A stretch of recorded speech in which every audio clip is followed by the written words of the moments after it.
we finally got what pets were going to look like in Hearthstone, and King Crush is the first one. It is very cute. We do have a butt coming. The way that you get the pet is through a new feature called the Dark Moon Fair. The first pull is free. The problem is the rest of the pulls. The next one is $2 and then $4 and then $6. Fine.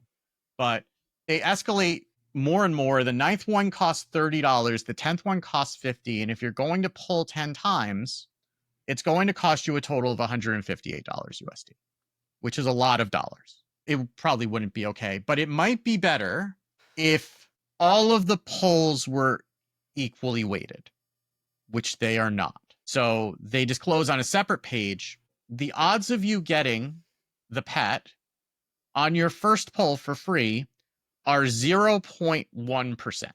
The chance of paying the full $158 for King Crush is 90%. And if you're not paying full price, you're most likely paying $108. You're either spending more than you intended, or you're not necessarily getting what you want. It is even more toxic than it appears, because when you factor in the actual figures with which you can purchase rune stones, there is always a remainder that makes you go like, well, if I want to do the next pull, I now am having to do another microtransaction that is basically money paid to them that they don't give you anything for. For people on the outside who don't play Hearthstone, they see articles about this and they're like, wow, I'm glad I don't play Hearthstone. That's really sad as well, because we love this game. I understand that there are a lot of people who are working really hard on this game.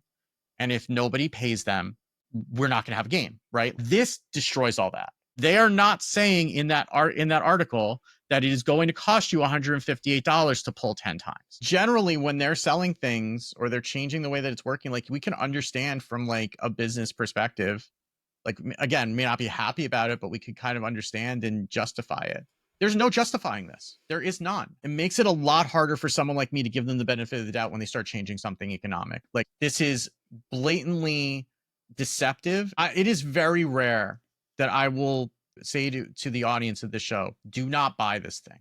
I legitimately think for this implementation, it is sending the wrong message to engage with this. And I do not say that lightly. This game has been successful over the years, largely because its economy is fair, especially compared to other card games, both digital and physical. This game's economy is something I feel good paying into on a regular basis. It is things like this that make me very scared for the future of the game. And I hope that this is an experiment that they will look at and then decide that this is not the way to go.